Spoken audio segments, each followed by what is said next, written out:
Olá para você que está em casa, em qualquer parte do mundo e acompanhando o nosso podcast na nossa terceira edição. Seja muito bem-vindo. Hoje nós temos uma presença ilustre participando do nosso programa.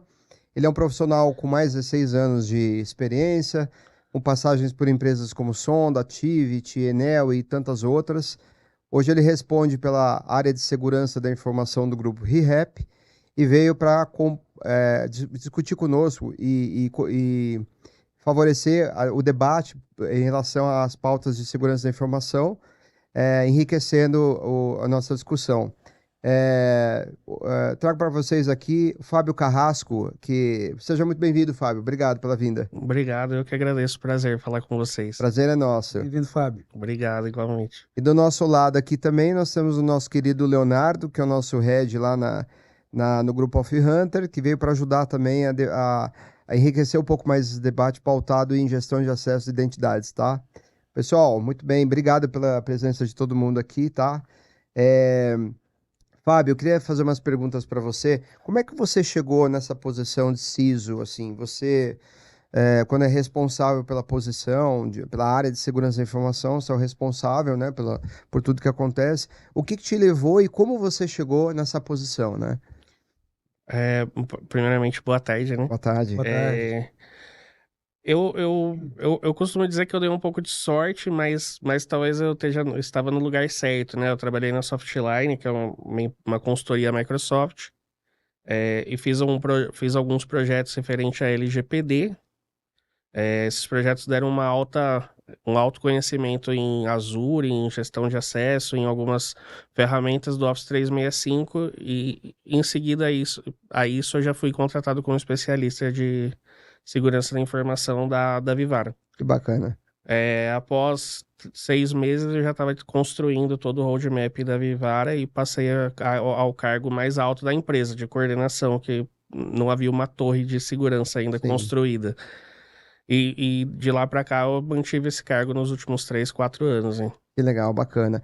E a gente sabe que muitas empresas, muitas, não têm uma área de segurança, principalmente no Brasil, né? Os países da região. Verdade. Então, quando você exerce um papel conduzindo a uma pauta, né, específica, você não deixa de ser um CISO mesmo naquela época, né? E hoje então nem se fala. E eu queria saber de você, o que você sentiu nessas mudanças? Porque se você passou pela Enel, a gente está falando de utilities, ela tem uma forma de enxergar os tipos de investimento que ela faz para a área de segurança e a governança dela, contudo, ela tende a ser muito mais elevada pela responsabilidade de regulamentação e tudo mais. Quando você olha para o varejo, ele já é um mercado totalmente diferente, né? Isso para você chegou a impactar de alguma forma ou não? Ele impacta muito no orçamento, né? O orçamento do varejo, devido ao, ao, ao cenário econômico no Brasil, ele fica muito abaixo da Enel. A Enel, independente do valor, ela tem que estar investindo, né? É uma necessidade de investimento muito grande. Não pode correr o risco de algum hacker invadir uma torre elétrica e acabar com a energia da cidade. Uhum.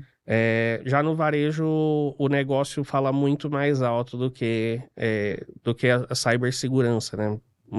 Em muitos casos, os projetos que são importantes de cibersegurança ficam relegados por conta de negócio. Um projeto que vai defender um ataque fica abaixo de um projeto de um lançamento de um produto novo, isso com certeza. Então, esse é um impacto muito forte. Perceptível, né, logo de cara. Sim, sim. Mas é até engraçado ouvir isso de você também. Eu já ouvi isso de outras pessoas do varejo, né? Uhum. Quando, na verdade, quando a gente pauta assuntos de Lei Geral de Proteção de Dados, ela já trouxe por si só um apelo muito grande na ponta, né?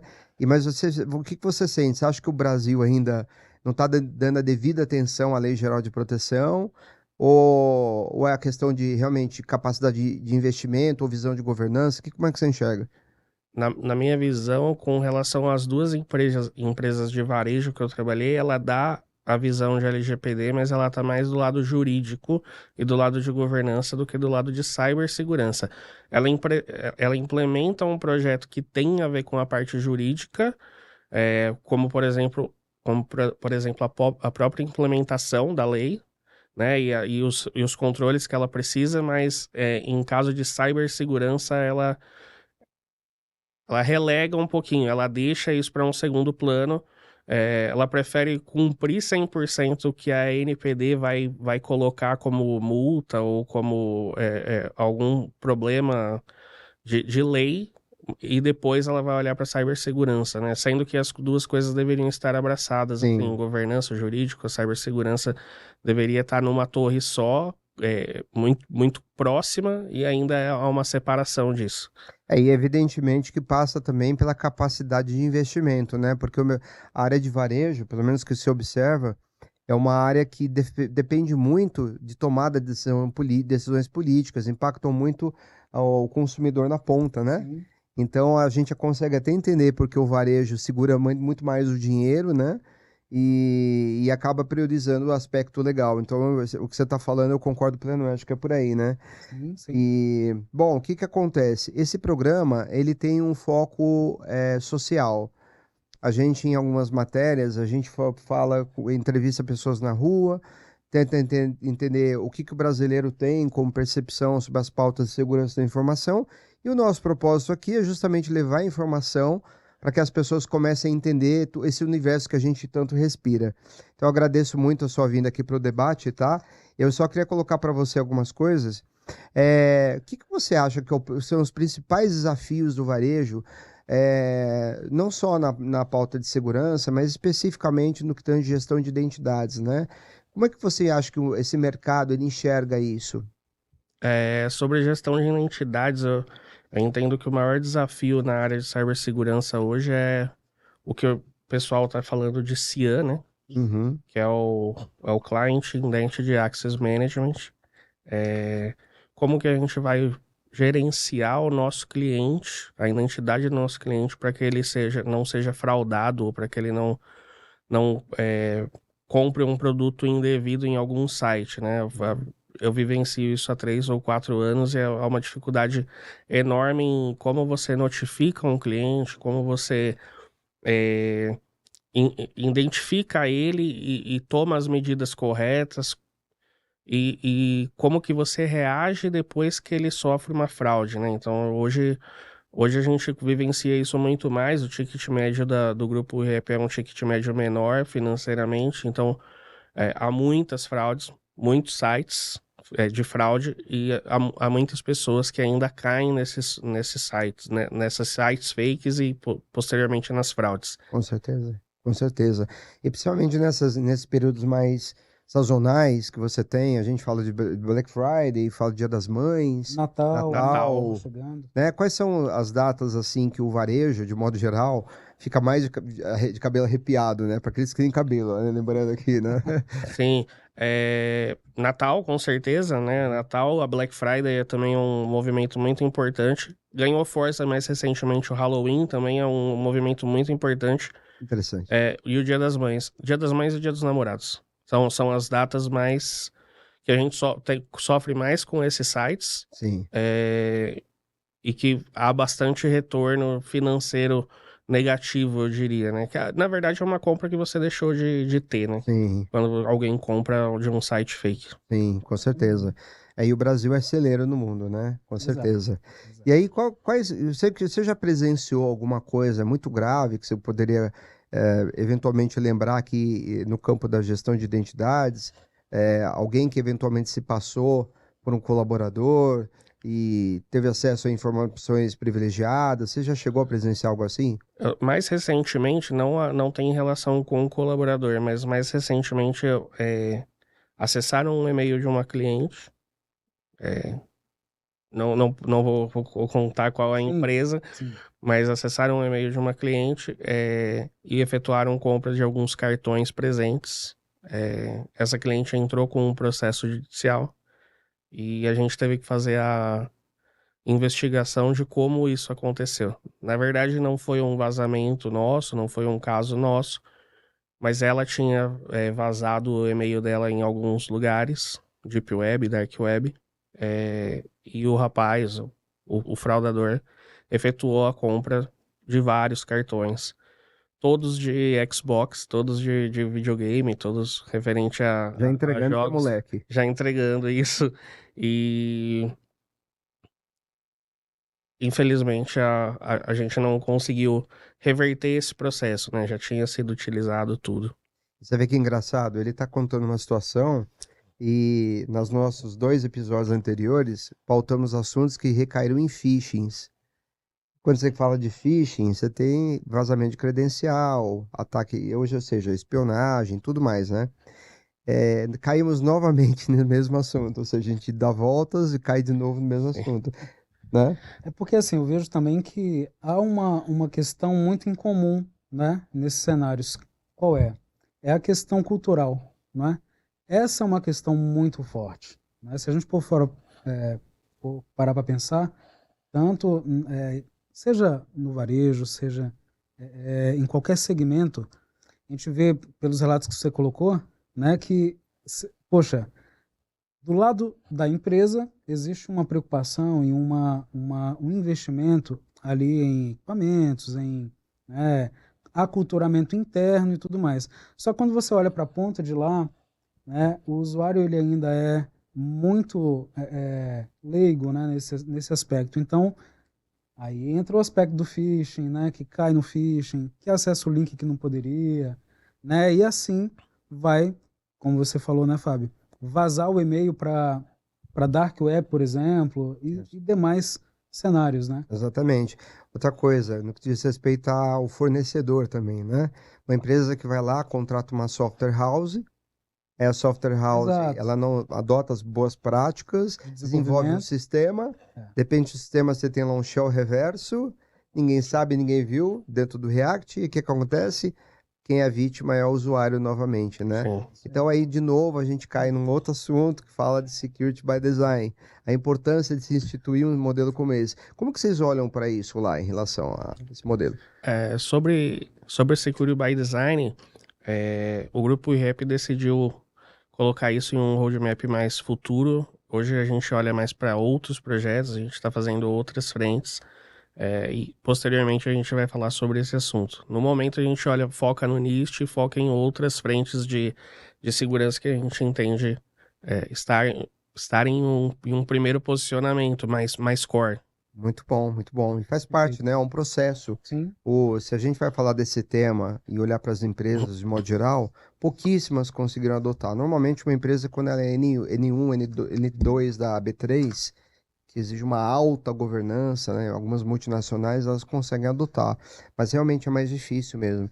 E a dinâmica do varejo, você me corrija, porque você conhece mais do que eu, me parece uma dinâmica que depende muito desses períodos sazonais em relação ao faturamento, né? O que desencadeia uma dificuldade ainda maior, né? Corretíssimo, corretíssimo. Há uma dificuldade muito grande da imposição da cibersegurança devido a esse fator financeiro, orçamentário, né? A gente vai Sim, demorar muito para chegar no nível num nível bancário, alguma coisa assim. com certeza.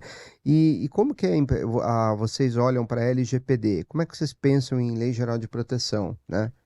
A LGPD, quando eu cheguei no grupo, ela já estava implementada no nível jurídico. Uhum. É, E quando eu cheguei, eu retomei as conversas com o DPO, nosso DPO é um DPO externo, né? A gente não tem um DPO local. Eu retomei as conversas com o DPO, eu faço conversas mensais, e agora a gente está partindo para o ponto técnico, né? Faltou essa parte lá atrás e a gente está recolocando, então todos os controles que a gente precisava de classificação de informação, retenção de dados para cumprir requisitos legais, todos eles estão em andamento já. Uhum. E você me parece uma pessoa que acompanha muito a notícia, pelo que a gente vem conversando, né? Você sente que a LGPD no Brasil, ela não está tendo a devida, não tá sendo dada a devida importância a ela? Porque assim, a gente conversa com muitas empresas e a sensação que a gente tem é que tem muita gente que está simplesmente não dando valor, assim, não investindo o que é necessário. Eu não estou falando monetariamente, não. Eu digo na formação mesmo de um comitê. A empresa precisa de um comitê e o próprio comitê, ele tem uma força para poder instituir uma série de processos, de demandas, né? E ela poderia se voltar a favor, inclusive. Como é que você vê isso em relação ao mercado brasileiro? Hoje, pelo menos os mercados que eu passei, ele implementa só a parte jurídica, como eu já mencionei. Aham. Depois isso fica um amontoado de papéis ou de documentos que estão ali e que servem muito para NPD, para você responder NPD, olha, tá aqui o processo, tá aqui o DPIA, o ROPA, tá tudo aqui, mas o comitê, ele dificilmente existe, né? E as outras partes de informação, de informacionais ou conversas para pílulas de conhecimento, coisas que tem que acontecer referente à LGPD, ele acaba ficando também esquecidos. No Grupo Rap tem comitê, Que bom, isso tá? é bom.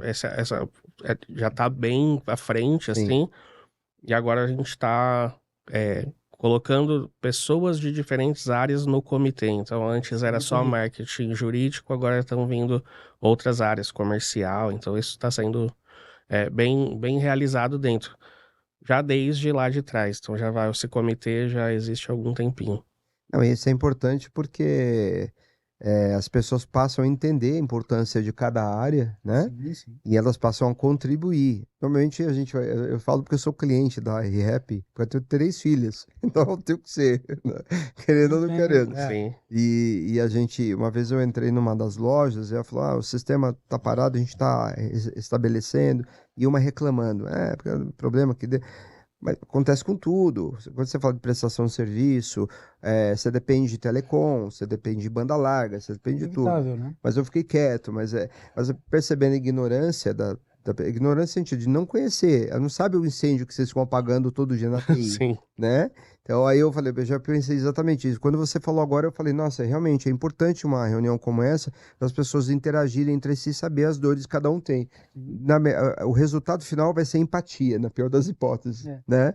Então, assim, você sabe que a gente está tendo muita demanda de contratação de profissionais aqui no Brasil. O pessoal leva muito brasileiro para fora. Eu queria saber de você, o que que você pensa a respeito disso? Se você acha, por que que brasileiro é tão assediado para fora, né? O pessoal da área de segurança no Brasil, de infraestrutura, de sistema, como é que você enxerga isso? Eu acho que a gente chegou num mercado que cresceu muito, né? Cibersegurança explodiu uma bolha, realmente. O profissional brasileiro, ele acabou virando para cyber. Então, quando você olha, eu, por exemplo, olhando o LinkedIn, vejo uma enxurrada de pessoas, todos tirando certificações de segurança das mais variadas, que vão desde CISP, CISM, CISA, até certificações que você consegue tirar em um site qualquer, né? Não qualquer no nível de ele ser fraco ou não, mas de tirar mesmo e sair melhorando o currículo. Eu vejo isso com bons olhos, assim. Eu até, algum tempo atrás, em conversa com a minha esposa, pensei em sair. Irlanda, Canadá, assim, França, a gente já viu algumas coisas a respeito. Acho muito interessante esse mercado e assim, a exportação desse serviço, né, levar esse serviço para fora, eu acho muito interessante e gostaria muito de participar disso em um futuro, tá? É bem legal, Para experiências, né? Que vale a Sim, pena. sim. São conhecimento, culturas diferentes, Sim, né? E mais também, acho que o conhecimento de cibersegurança a gente adquire aqui, mas lá você expande, né? com certeza. Acho que a implementação de projetos lá deve ser muito mais acelerada que as daqui, por Olha, pra você exemplo. ter ideia, lá no grupo a gente é altamente especializado em leis de privacidade, tanto que o nosso portfólio, lá a gente pauta em Global Privacy. A gente fala de PPI, CCPA, POP, LGPD, GDPR e afins. Para você ter ideia, muito antes, eu tenho um grande amigo que mora lá na Holanda, que é CISO global de uma empresa, né? Mexicana, que me parece. E ele trabalhava na Philips aqui e foi para lá a convite. E eles são muito categóricos, né? Nossa, você vem para cá, mas você tem que ficar 4 anos. Então, para você ter ideia, ele foi para lá, fez mestrado lá e foi se desenvolver na Holanda. Tanto é que ele não volta mais, ele virou holandês, né? Muito por quê? Porque lá os processos voltados a leis de privacidade são muito mais rigorosos. Eles levam o tema de cibersegurança muito mais a sério do que na América Latina, né? Entretanto, a gente sabe que os grandes profissionais saindo daqui são contratados, muitas vezes assediados por empresas de fora, porque o brasileiro tem alguma coisa diferente, né? Que você entende que seria essa diferença, esse diferente, né, para o profissional brasileiro se comparado aos de fora? Então, eu vejo que o profissional brasileiro ele é mais completo no sentido de conhecer a parte técnica, conhecer a parte de lei, mas ele também saber lidar com pessoas, né? Acho que o povo, a parte europeia, a parte mais de cima do globo, né? Ela é mais fria e o brasileiro, ele tem uma facilidade de trato com pessoas, Um jogo né? de cintura Um ali, jogo né? de cintura, isso, e ele sabe desenvolver coisas, né? O perfil do brasileiro, ele é mais acolhedor. Acho que isso é um ponto diferencial quando você trabalha para empresas externas, né? Ou em lugares externos. Com certeza. E não é querendo puxar a sardinha, não. Eu tô lá do Leonardo e eu dou risada porque ele é exatamente assim, não é porque tá do meu lado, não. Uma pessoa que é extremamente flexível com os clientes, busca sempre entregar o que é melhor. Tem horas que eu até fico preocupado, porque como é que ele vai fazer tanto e ele acaba fazendo. E não querendo puxar a sardinha do teu lado, não, mas é sincero, tá? O que eu tô Obrigado. falando aqui. Então a gente percebe, eu percebo todo dia trabalhando com ele que realmente é assim que funciona, né? Brasileiro tem essa característica. Eu acho que o povo da Europa, por exemplo, é um povo um pouco mais frio, né? Um pouco mais categórico. O americano é exatamente isso que eu quero, ponto final. E o brasileiro tem essa malemolência, né? Que o. E isso acaba enriquecendo, né, ali a entrega, né? Sim. Porque quando você se depara com situações em que, cara, isso aqui eu nunca vi, mas a gente também sai um pouco daquele cartesiano, cara, deixa eu abrir um pouco a visão para ver como é que eu posso entregar isso de uma forma melhor, não é? É isso aí. Então, eu acho que isso enriquece muito o nosso povo, Com né? certeza, com certeza. E, bom, vamos lá. E aí, eu queria saber de você, o que que você faz assim? O que que você gosta de buscar como conhecimento? Qual que é a sua fonte de pesquisa? Tá? Eu virei um maluco por livros. Aham, Eu descobri um negócio chamado Kindle e é maravilhoso o que Kindle, né? bacana. Então, Que legal. eu compro, acho que eu tenho uma dificuldade muito com cartão de crédito por causa de compra de livro. Eu acho que no meu Kindle atualmente eu tenho 150 livros. Uhum. Não li talvez 10% desses livros e também tenho livros físicos. Então, assim, eu tenho cursos, tenho muitos cursos, assisto muitos cursos, mas hoje meu conhecimento principal vem de livros, assim, a maioria agora, hoje eu leio um livro sobre API, Uhum, segurança avançada de API. uhum. Ali já sai insights para um, dois projetos, como a gente faz gestão de API, então tá tudo ali. Eu coloco Aham, meu esforço inteiro ali lendo uhum. e dali sai algumas coisas. É bem isso, tá? Bacana, né? Você falou de API, é importante lembrar, a gente tem uma estrutura lá na companhia que é voltada ao time de Red Team. E a gente, todas as vezes que a gente vai ter um resultado positivo, pelo menos 70% das vezes sai de API. Sem brincadeira, API. Porque é aquela situação, você tá lá, a empresa não tem um Security by Design. A área comercial resolve contratar uma ferramenta de CRM ou qualquer coisa, não comunica a área de segurança, contrata um fornecedor que não é um fornecedor credenciado, né? E ele vai lá, faz o processo de implementação, ele não adota a cultura de segurança por parte dele, e aí entrega toda essa integração com o ambiente, que é um ambiente de produção e com brechas de segurança. Aí, quando a gente faz um trabalho de pentest, alguma coisa do tipo, 70% API, impressionante. É isso mesmo. Hoje, por exemplo, a gente olha muito para API no sentido de retirement de API, né? A gente não. Você implementa a API, cria a API, publica a API, todo mundo usa a API, o projeto é descontinuado, a API fica lá. Impressionante, E né? aí ela fica sem gestão, sem um gerenciamento normal da equipe que precisaria fazer, e ela é um ponto forte de entrada, ela sempre tá ali. Por isso que hoje a API, o pessoal fala muito de APSEC, né? Fala, olha, para olhar para segurança no futuro, você tem que olhar para APSEC, porque Sim. essa parte de API, como você falou, É. 70% é um número surreal. E aí, na hora de justificar o investimento em AppSec, você tem um problema. Você tem que trazer os times, aculturar todo mundo. Eu estou Sim. usando muito esse termo ultimamente, nem reparem, tá? Eu estou usando bastante isso. Desculpem, que às vezes eu erro a câmera também, tá? Marinha de primeira viagem. Mas enfim. É, e a gente percebe que nessa hora é muito difícil para as empresas conseguirem justificar um investimento como esse, porque muitas vezes não sabem nem por onde começar, né? Você já chegou a trabalhar com a parte de AppSec também? Se envolveu em projetos assim dessa natureza?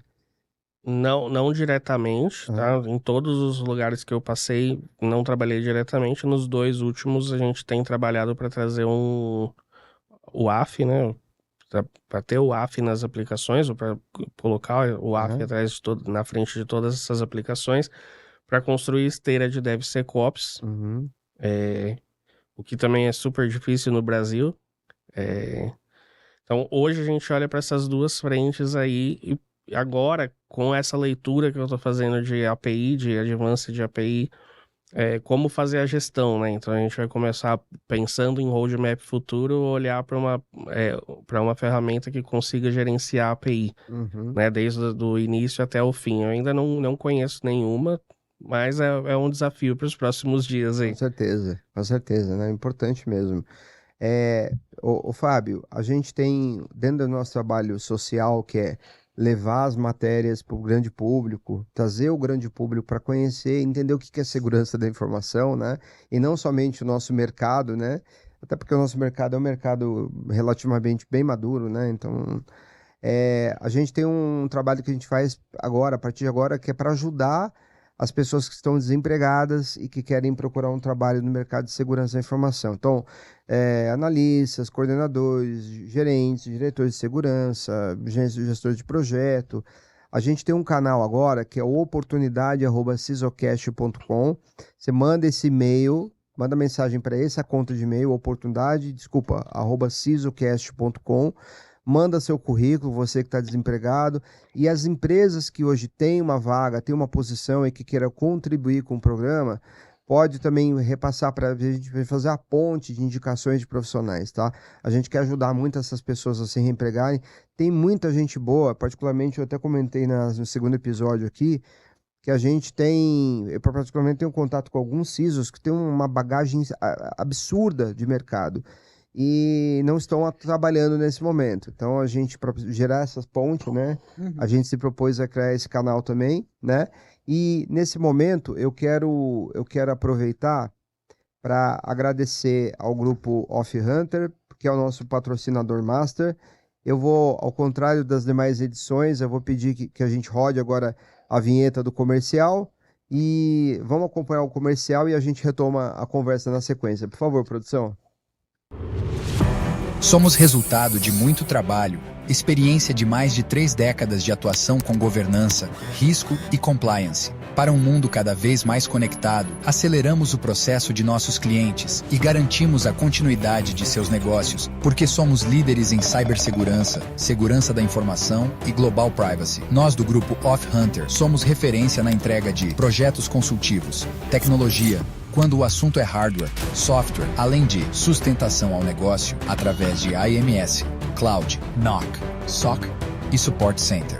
Nossos times investigam, monitoram e protegem a marca de nossos clientes, evitando fraudes e danos à reputação. Desenvolvemos programas de educação e conscientização completos a usuários e com múltiplas atividades simultâneas que propiciam resultados surpreendentes. E por fim, nossa metodologia baseada no conceito de Security by Design nos coloca em posição de vanguarda, porque nos permite adotar técnicas avançadas para a adoção das melhores práticas de segurança, end-to-end.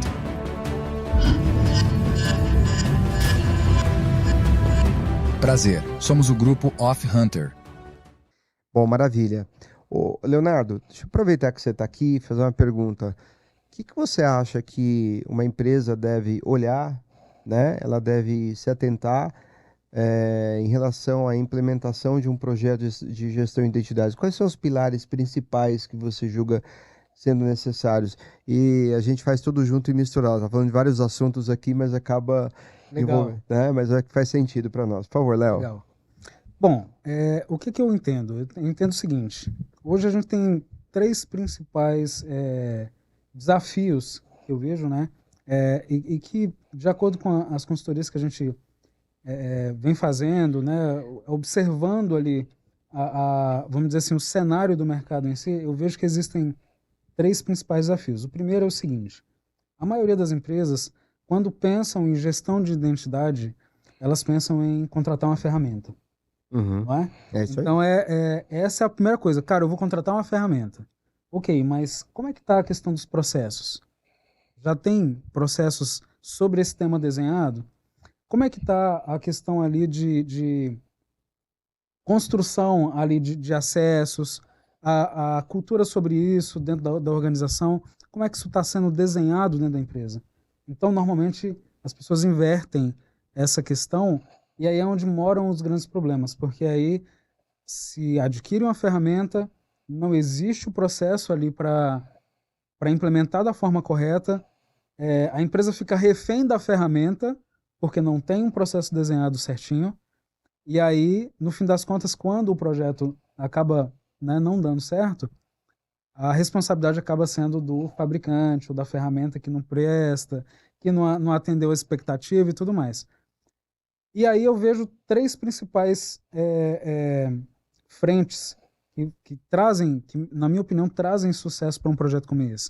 A primeira é o desenho adequado de um processo para atender gestão de identidades, né? Porque não evitar o retrabalho. Exatamente. Tá. Então, através de um desenho de um processo como esse, a gente evita retrabalhos, a gente desenha todo um processo que vai atender a gestão de identidades propriamente dito, né? Porque não é só dar acesso, existe uma gestão por trás disso. O segundo aí sim, pensar numa ferramenta que possa automatizar esse processo que foi concebido ali, e ali num terceiro cenário ali trazer o aculturamento, né? Que eu falo de terceiro, mas ele vai desde o primeiro ali, né?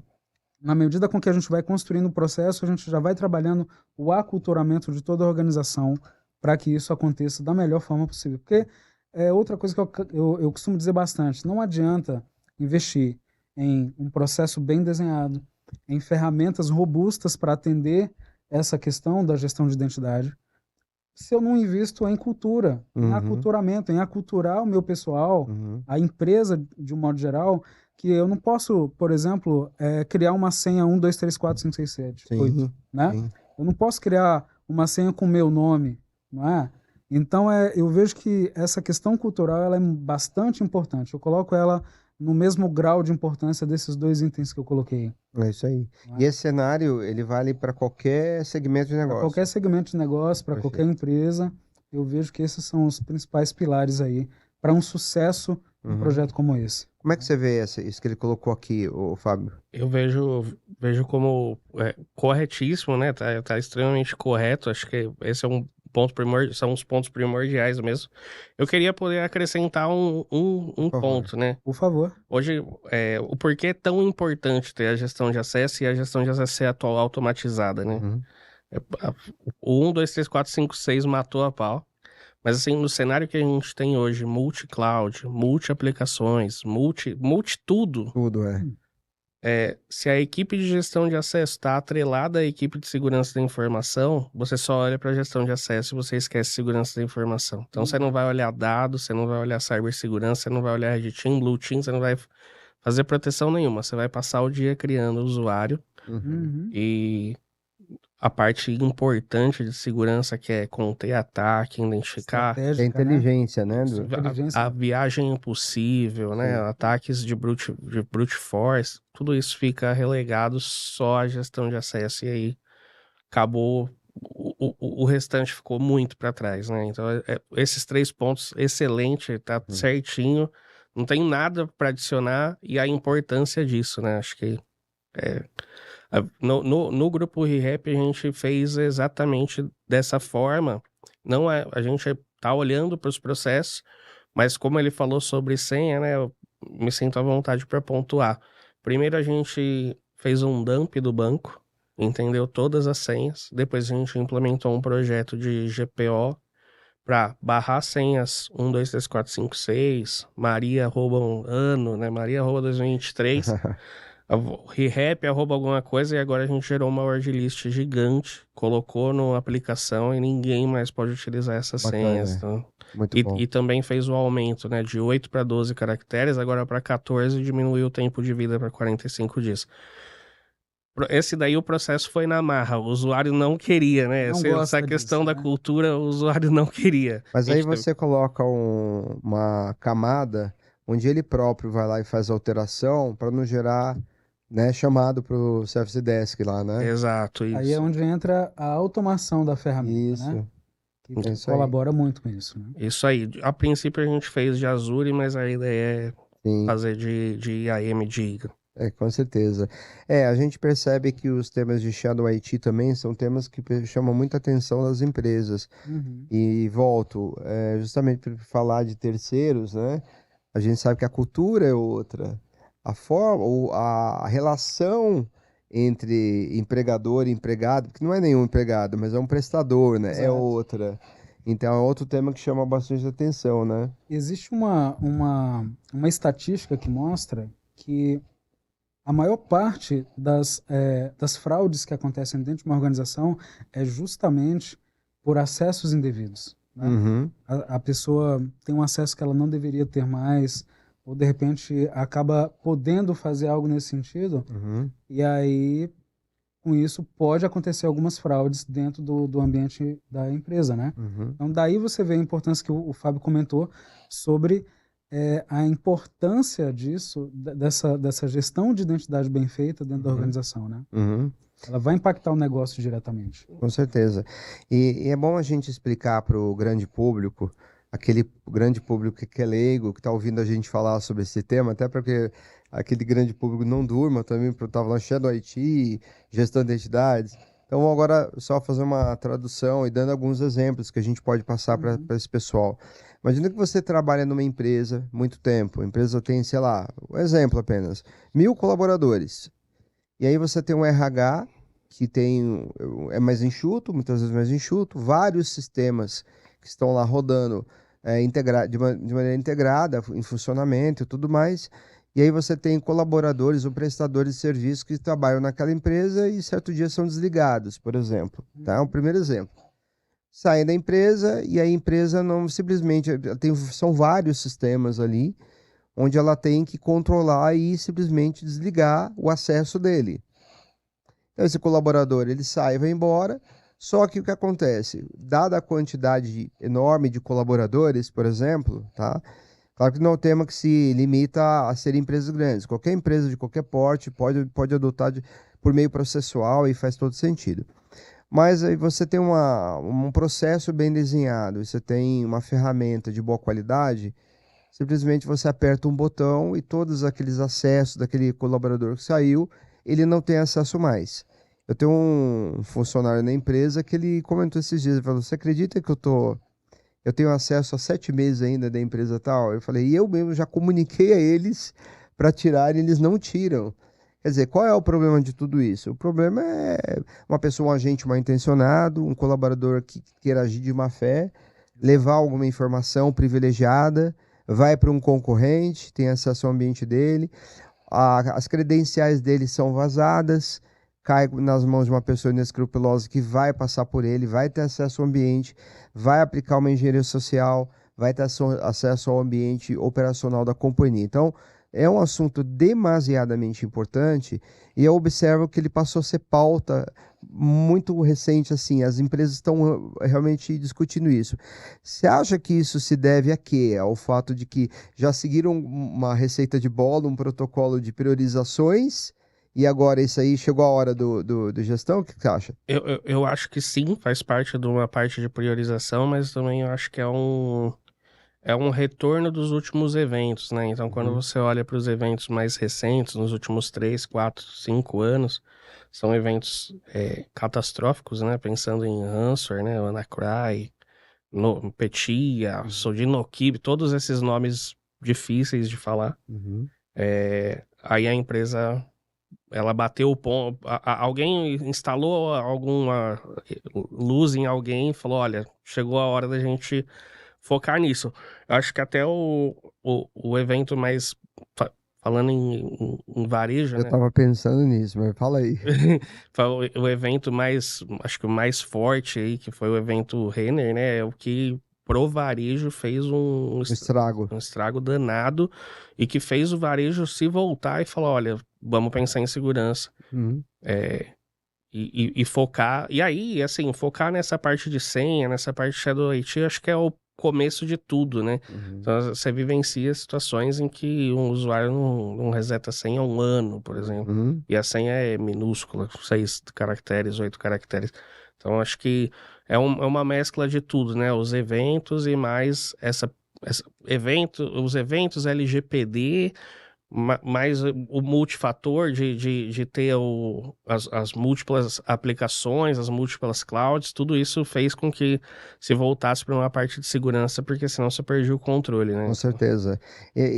O que eu ia falar, na verdade, esses exemplos que você deu aqui, que é nosso, né, é localizado e regionalizado, ele faz todo sentido. Mas se vocês voltarem atrás, que foi o que me ocorreu agora há pouco, desde 2001, com a queda das Torres Gêmeas, empresas simplesmente deixaram de existir. E o que está por trás de tudo isso, né? O plano de desastres que muitas não tinham, um plano de continuidade que não tinham, um business para nem pensar. Quando a gente para pensar, por exemplo, numa empresa que é processadora de cartão de crédito, essa processadora, se ela tiver um impacto ao meio-dia, para quem é cartão de crédito, não, vale refeição, por exemplo, se ela tiver um impacto meio-dia, o impacto é de 100%, que foi o que aconteceu na época das Torres Gêmeas. Então, isso aí, na verdade, é uma forma de controlar, vocês me corrijam aqui, né? Uma forma de controlar com mais eficiência, em escala, essa grande quantidade de pessoas. É isso aí mesmo? Não Essa é a é. interpretação? É isso mesmo, é essa forma mesmo. É ter o negócio na palma da mão o tempo inteiro e saber como que ele vai reagir a diferentes mudanças, né? Aham. Uma coisa que você não consegue controlar, então você tenta remediar, né? Antes de acontecer alguma coisa. Essa parte das Torres Gêmeas é cartilha, Clássica, né? É né? cartilha. Ó, em 2001, Sim. inúmeras empresas deixaram de existir, não, além das vidas, né? Uhum. Mas inúmeras Que empresas vale muito mais, morreram ali. evidentemente, lógico. Né? Mas um ponto aqui interessante, você está falando disso, eu fiquei já pensando, né, automaticamente. Essas empresas, muitas deixaram de existir, isso é fato. Mas enquanto uns choram, outros vendem lenço, né? Já tinha alguém pensando já que, pô, se preciso ter um contingenciamento para minha base de dados, um data center é uma coisa cara, um ambiente, que antigamente o pessoal de infraestrutura se gabava de ter aqueles hacks na sala, lembra? Eu lembro que bom, sem entregar a idade aqui, mas eu lembro que eu visitava as empresas, Arapuã, lembra da Arapuã? Sim. Né? Você vê que eu já sou Matusalém, né? E eu chegava na Arapuã, os caras com um painel, assim, as cartolinas cheias de IPs, e eu fazendo visita lá, e meu sócio na época olhava assim, falava, já dá pra ver um pouco do nível cultural. Mas a primeira coisa que eles faziam, pegar o nosso braço, vem ver. Aí eles ficavam, enchiam o peito, Orgulhosos, né? os hacks, aquela coisa Tinha toda a toda. sala cofre, né? Cofre também, tinha sala cofre. É engraçado ver como a gente evoluiu, né? Interessante Sim. isso. Sim, eu passei por uma situação engraçada referente a isso. Em 2018 eu fui responsável por uma equipe, né? Mas eu Uhum. estava por instalar e implementar o primeiro hack sustentável do Brasil, né? Que era um hack da Schindler que trouxeram de fora em uma empresa que ainda pensava nisso, né? E o pior, ela já tinha os serviços em cloud, ela é uma empresa alemã, mas aqui no Brasil eles tinham essa Essa visão. visão aí. Ah, vem visitar aqui o hack. O hack tinha mandava uma foto de quem abriu a porta do hack, tudo já não fazia mais sentido nenhum, mas o pessoal tava É focando nisso. É isso mesmo, engraçado, né? engraçadíssimo. É muito bom, são histórias, né? Muito interessante. Fábio, se você fosse dar um conselho para a galera que está entrando nesse mercado agora, que quer se desenvolver, que conselho que você daria? Qual caminho seguir e o que fazer? Por onde começar? Ok, boa pergunta. Essa é muito difícil, né? Olha, eu iniciei pela faculdade. Eu Uhum. comecei fazendo faculdade de Ciências da Computação em 2007. Eu acho que esse caminho ainda é válido, mas não é mais o único, né? Lá atrás ele era mesmo, né? Hoje eu acho que você focar em um bom curso ou em bons cursos, né? Ou boas certificações, né? O mundo de TI ele gira muito em torno de certificação. Então você tirar uma Security Plus já é um belo início, assim. Acho Sim. que corta muito caminho. Depois, talvez você possa voltar para a faculdade e fazer a graduação. Acho que antes era muito graduação, certificação, mas agora você consegue inverter isso Uhum. e iniciar a carreira muito bem, né? Já em segurança da informação. Uma grande dificuldade que eu tive foi sair do suporte, né? Permanecer anos no suporte e depois tentar fazer essa mudança de carreira, assim. Hoje você já consegue direcionar melhor com o curso. Então, a base também aumentou muito, né? Hoje existe Udemy para você fazer, LinkedIn Learning, existe toda essa gama de Tudo mais cursos. rápido. muito mais rápido. Lá era as muito opções, mais né? difícil, é. Então, acho que hoje você consegue adicionar, vir por esses atalhos e depois você voltar pro tradicional. Acho Uhum. que, acho que o conselho é esse. Então, talvez ler, fazer um curso e se preparar para uma certificação. Uhum. Teve uma vez que a gente foi conversar com um cliente de uma indústria, não me recordo qual que era o nome, e o rapaz ele foi até um pouco bruto, dizendo, não, aqui eu não invisto em educação, não faço nada disso, o usuário tem que ter responsabilidade, e ele era o CISO lá. E aí eu levei um susto, porque eu falei, pô, o CISO ele tem que ser um cara pautado por um conhecimento em processo, né? Você mesmo falou de arquitetura também. Então aí a gente levou um pouco de susto, né? Quando a gente ouviu isso. E, ok, né? Tá certo. Então você não quer, não quer. Mas eu acho que em relação a isso que você falou, realmente, eu acho que a internet, somente o advento foi uma coisa, mas os últimos anos para cá, a gente teve realmente uma aceleração muito grande. A juventude de hoje tem um acesso a uma coisa que a gente não Não tinha, tinha. né? A começar que hoje os caras têm o Waze para caminhar, a gente tinha ó, quatro rodas, né? O do quatro rodas, Era. Sim. né? O cara hoje pega na internet, qualquer coisinha que ele baixar no YouTube, ele tem um material de ensinamento para poder se posicionar, né? Mas eu sinto falta de alguma coisa também voltada à gestão de identidades nesse sentido, né? Então, como é que você vê a forma de capacitar um profissional que quer entrar nessa área? Exatamente no suporte, na ponta da linha ali, na autenticação, no controle de acesso? Como é que você acha que é isso? Não, eu acho que não. Nesse ponto já não precisa mais passar pelo suporte, né? Era um mito antigo de que todo mundo Sim. tinha que passar pelo suporte, passar anos ali e depois migrar para essa carreira que você queria. Acho que não. Acho que agora, na verdade você mencionou até um ponto que eu acho bastante interessante, né? Esse CISO aí, provavelmente ele vai precisar de uma reeducação. Tá. É, na minha equipe, por exemplo, eu prezo muito pelo ensino, então todos eles estudam, fazem cursos e até durante o horário de trabalho eu prego muito por isso, porque eu acho que hoje a educação tem que sair. A gente só vai virar mudar o país e até essa cultura de segurança com um estudo sobre o assunto, né? Então, hoje eu vejo que você precisa pôr a mão, então, falando de gestão de identidade, você vai precisar aprender um AD, você vai precisar criar um e-mail, você vai conceder acesso numa pasta, tudo isso você vai ter que fazer. Uhum. Mas eu acho que é mais hands-on no dia a dia, com a pessoa do lado acompanhando, e claro, o estudo atrelado a isso, né? E não mais ficar lá na ponta, prestando suporte ao usuário. Claro, esse trabalho é louvável, mas não é mais o necessário para entrar, né? Hoje o pessoal está entrando em outras frentes já direto, né? Bacana. Bom, então fica a dica aí para quem está querendo entrar nesse mercado, né? A gente procura trazer pessoas que tenham conteúdo, experiência acima de tudo. Eu até quero mandar um abraço para uma pessoa. Em 1999, eu fui até uma companhia na Zona Oeste e fui recebido por um rapaz, seus 38, 40 anos na época, e eu era moleque, né? Eu tava com acho que 20 alguma coisa. E aí ele foi nos receber, ele era gestor da área de TI, que não havia área de segurança, mas ele era de uma grande companhia. E ele levou um livrinho, velhinho, sentou do nosso lado assim, e tudo que a gente ia apresentar, ele tinha a humildade de com uma caneta Bic ficar anotando. E naquela época eu não conhecia profundamente, mas eu percebi que havia simplicidade, que é o que deve ter um bom gestor, não só a simplicidade de ouvir, como de ensinar, né? Não reter informação. E ele é nada mais, nada menos que o Walter Sanches, que eu quero mandar um abraço aqui. Ele é CIO da Termomecânica, passou por algumas companhias de aço, a Gerdau, por algumas companhias assim, a Bung Alimentos. Então, Walter, um abraço para você, tá?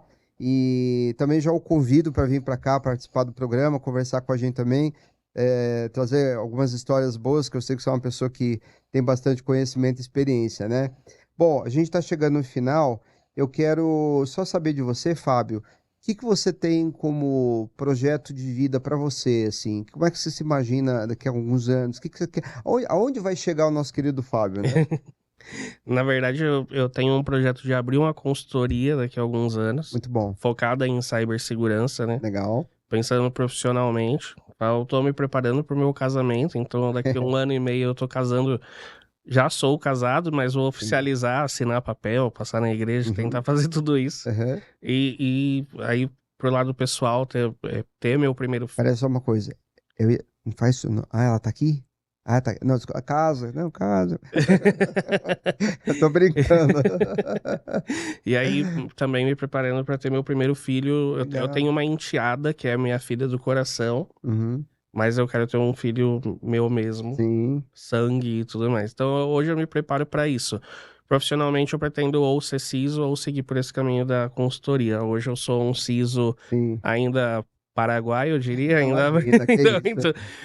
ainda tem muita lenha para queimar, para correr, mas em 2 anos eu quero abrir uma consultoria de cibersegurança. Muito bem, muito bem. E terá todo o nosso apoio se precisar, Com tá? certeza. É isso aí. O Obrigado. mercado ele é feito de pessoas que se unem e se ajudam. Então conta com a gente, tá? No futuro. Ah, só para deixar claro, ele não tá pedindo demissão, não. Ele Não. gosta da empresa que trabalha, né? Só para deixar claro. Mas assim, as pessoas têm que ter projetos de vida, têm que pensar lá na frente. Há mercado, espaço para todo mundo e a pessoa hoje trabalha numa companhia muito dedicada, mas tem o plano no futuro olhar para isso, Claro. né? Isso é louvável.